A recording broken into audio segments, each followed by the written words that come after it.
Class 10th science, जो कि chapter है ऊर्जा के स्रोत। इस चैप्टर से 32 वीवीआई ऑब्जेक्टिव क्वेश्चन लिया गया है। जितने स्टूडेंट एग्जाम देने वाले हैं उनके लिए भाई वीवीआई ऑब्जेक्टिव क्वेश्चन है।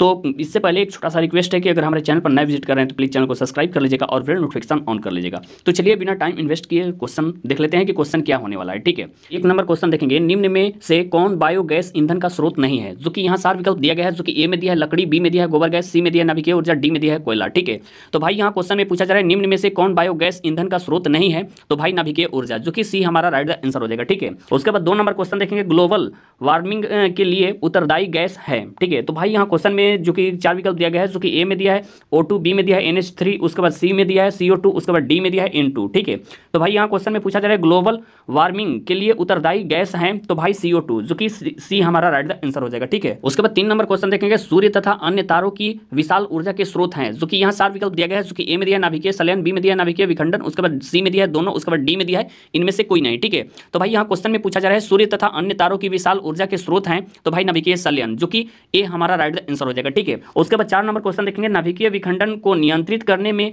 प्रयुक्त होता है। जो कि यहाँ 4 विकल्प दिया गया है, जो कि ए में दिया है लोहे का छड़, बी में दिया है स्टील का छड़, उसके बाद डी में दिया है कैडमियम का छड़, उसके बाद डी में दिया है एल्युमिनियम का छड़। ठीक है, तो भाई यहाँ क्वेश्चन में पूछा जा रहा है नाभिकीय विखंडन को नियंत्रित करने में प्रयुक्त होता है, तो भाई कैडमियम का छड़, जो कि सी हमारा राइट आंसर हो जाएगा। ठीक है, उसके बाद 5 नंबर क्वेश्चन देखेंगे, किसी नाभिकीय विखंडन में मुक्त ऊर्जा होता है। जो कि यहाँ 4 विकल्प दिया गया है, जो कि ए में दिया है 1 MeV, उसके बाद बी में दिया है 10 EV, उसके बाद सी में दिया है 200 MeV, उसके बाद डी में दिया है 10 KeV। ठीक है, तो भाई यहाँ क्वेश्चन में पूछा जा रहा है किसी नाभिकीय विखंडन में मुक्त ऊर्जा होता है, तो भाई ये 200 MeV, जो कि सी हमारा राइट आंसर हो जाएगा। ठीक है, उसके बाद 6 नंबर क्वेश्चन देखेंगे, ऊर्जा का सबसे अधिक प्रत्यक्ष एवं विशाल स्रोत क्या है? जो कि यहाँ 4 विकल्प दिया गया है, जो कि ए में दिया है कोयला, बी में दिया है बिजली, सी में दिया है सूर्य, उसके बाद डी में दिया है परमाणु बम। ठीक है, तो भाई यहाँ क्वेश्चन में पूछा जा रहा है ऊर्जा का सबसे अधिक प्रत्यक्ष एवं विशाल स्रोत क्या है? तो भाई सूर्य, जो कि सी हमारा राइट आंसर हो जाएगा। ठीक है, उसके बाद 7 नंबर क्वेश्चन देखेंगे कि बॉक्स नुमा सौर कुकर में 3 से 4 घंटे में अंदर का ताप हो जाता है। जो कि यहाँ 4 विकल्प दिया गया है, जो कि ए में दिया है 0 डिग्री सेंटीग्रेड से 100 डिग्री सेंटीग्रेड, उसके बाद बी में दिया है 100 डिग्री सेंटीग्रेड से 140 डिग्री सेंटीग्रेड, उसके बाद सी में दिया है 140 डिग्री सेंटीग्रेड से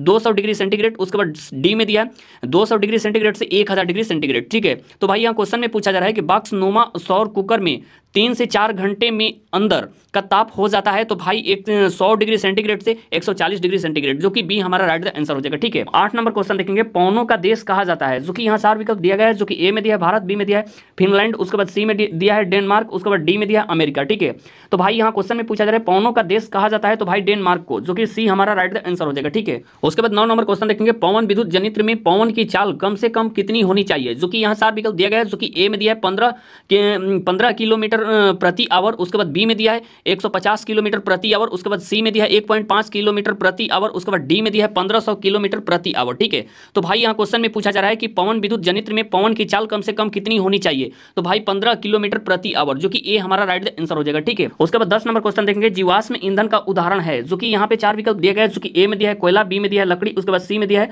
गोबर गैस, उसके बाद डी में दिया है ये सभी। तो भाई यहाँ क्वेश्चन में पूछा जा रहा है जीवाश्म ईंधन का उदाहरण है, तो भाई इनमें सभी कोयला भी है, उसके बाद लकड़ी भी है, उसके बाद गोबर भी है, तो ये सभी, जो कि डी हमारा राइट आंसर हो जाएगा। ठीक है, उसके बाद 11 नंबर क्वेश्चन देखेंगे, प्राचीन काल में उष्मीय ऊर्जा का सबसे अधिक समान स्रोत था। जो कि यहाँ 4 विकल्प दिया गया है, जो कि ए में दिया घास, बी में दिया लकड़ी, सी में दिया पवन, उसके बाद डी में दिया है बहता जल। ठीक है, तो भाई यहाँ क्वेश्चन में पूछा जा रहा है प्राचीन काल में उष्मीय ऊर्जा का सबसे अधिक समान स्रोत था, तो भाई लकड़ी, जो कि बी हमारा राइट आंसर हो जाएगा। ठीक है, उसके बाद 12 नंबर क्वेश्चन देखेंगे, कार्य करने की क्षमता को कहते हैं। जो कि यहाँ 4 विकल्प दिया गया है, जो कि ए में दिया है बल, बी में दिया है शक्ति, सी में दिया है ऊर्जा, उसके बाद डी में दिया है ईंधन। ठीक है, तो भाई यहाँ क्वेश्चन में पूछा जा रहा है कार्य करने की क्षमता को कहा जाता है, तो भाई ऊर्जा, जो कि सी हमारा राइट आंसर हो जाएगा। ठीक है, उसके बाद 13 नंबर क्वेश्चन देखेंगे, गोबर गैस एक प्रकार की है। जो कि यहाँ 4 विकल्प दिया गया है, जो कि ए में दिया है प्राकृतिक गैस, उसके बाद बी में दिया है बायोगैस, उसके बाद सी में दिया है लकड़ी, उसके बाद डी में दिया है चूल्हा। ठीक है, तो भाई यहाँ क्वेश्चन में पूछा जा रहा है गोबर गैस एक प्रकार की है, तो बायोगैस, जो कि बी हमारा राइट आंसर हो जाएगा। ठीक है, उसके बाद 14 नंबर क्वेश्चन देखेंगे, नवीकरणीय ऊर्जा का स्रोत है। जो कि यहाँ 4 विकल्प दिया गया है, जो कि ए में दिया है नाभिकीय ऊर्जा, बी में दिया है सौर ऊर्जा, उसके बाद सी में दिया है कोयले से प्राप्त ऊर्जा, उसके बाद डी में दिया है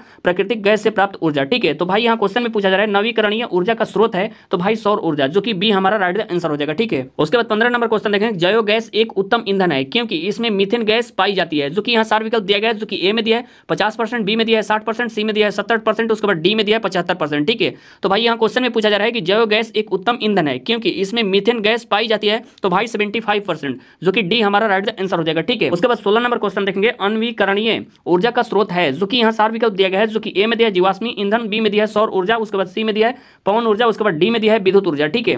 तो भाई यहाँ क्वेश्चन में पूछा जा रहा है अनवीकरणीय ऊर्जा का स्रोत है तो भाई जीवाश्मी ईंधन, जो कि ए हमारा राइट आंसर हो जाएगा, ठीक है। उसके बाद 17 नंबर क्वेश्चन देखेंगे, सौर ऊर्जा को विद्युत ऊर्जा में परिवर्तित करती है, जो कि यहाँ 4 विकल्प दिया गया है, जो कि ए में दिया है सौर उष्मक, उसके बाद बी में दिया है सौर कुकर, उसके बाद सी में दिया है सौर सेल, उसके बाद डी में दिया है विद्युत मोटर, ठीक है। तो भाई यहाँ क्वेश्चन में पूछा जा रहा है सौर ऊर्जा को विद्युत ऊर्जा में परिवर्तित करती है तो भाई सौर सेल, जो कि सी हमारा राइट आंसर हो जाएगा, ठीक है। उसके बाद 18 नंबर क्वेश्चन देखेंगे, एक उत्तम ईंधन है, जो कि यहाँ 4 विकल्प दिया गया है, जो कि ए में दिया है कोयला, बी में दिया है लकड़ी, सी में दिया है पेट्रोलियम, उसके बाद डी में दिया है जैव गैस, ठीक है। तो भाई यहाँ क्वेश्चन में पूछा जा रहा है एक उत्तम ईंधन है तो भाई जैव गैस, जो कि डी हमारा राइट आंसर हो जाएगा, ठीक है। उसके बाद 19 नंबर क्वेश्चन देखेंगे, नरोरा नाभिकीय विद्युत संयंत्र किस राज्य में स्थित है, जो कि यहाँ 4 विकल्प दिया गया है, जो कि ए में दिया है राजस्थान, बी में दिया है महाराष्ट्र, उसके बाद सी में दिया है उत्तर प्रदेश, डी में दिया है गुजरात, ठीक है।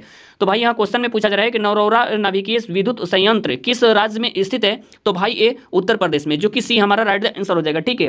उसके बाद 20 नंबर क्वेश्चन देखेंगे, जीवाश्मी ईंधन ऊर्जा के हैं, तो भाई यहाँ 4 विकल्प दिया गया है, जो कि ए में दिया है नवीकरणीय स्रोत, बी में दिया है अनवीकरणीय स्रोत, उसके बाद सी में दिया है वैकल्पिक स्रोत, उसके बाद डी में दिया है इनमें से कोई नहीं, ठीक है। तो भाई यहाँ क्वेश्चन में पूछा जा रहा है कि जीवाश्मी ईंधन ऊर्जा के हैं तो भाई अनवीकरणीय स्रोत, जो कि बी हमारा राइट आंसर हो जाएगा, ठीक है। उसके बाद 21 नंबर क्वेश्चन देखेंगे, सरदार सरोवर बांध किस नदी पर बना है, जो कि यहाँ 4 विकल्प दिया गया है, जो कि ए में दिया है गंगा नदी, बी में दिया है सतलज नदी, उसके बाद सी में दिया है नर्मदा नदी, उसके बाद डी में दिया है तापी नदी, ठीक है। तो भाई यहाँ क्वेश्चन में पूछा जा रहा है सरदार सरोवर बांध किस नदी पर बना है, तो भाई नर्मदा नदी, जो कि सी हमारा राइट आंसर हो जाएगा, ठीक है। उसके बाद 22 नंबर क्वेश्चन देखेंगे, टिहरी बांध किस नदी पर बना है, जो कि यहाँ 4 विकल्प दिया गया है, जो कि ए में दिया है गंगा नदी, बी में दिया है सतलज नदी, उसके बाद सी में दिया है यमुना नदी, उसके बाद डी में दिया है नर्मदा नदी, ठीक है। तो भाई यहाँ पूछा जा रहा है क्वेश्चन में कि टिहरी बांध किस नदी पर बना है, तो भाई गंगा नदी, जो कि ए हमारा राइट आंसर हो जाएगा, ठीक है। उसके बाद 23 नंबर क्वेश्चन देखेंगे, भारत का पवन ऊर्जा द्वारा विद्युत उत्पादन करने वाले देश में कौन सा स्थान है, ठीक है, जो कि यहाँ 4 विकल्प दिया गया है, जो कि ए में दिया दूसरा, बी में दिया तीसरा, सी में दिया चौथा, डी में दिया पांचवा, ठीक है।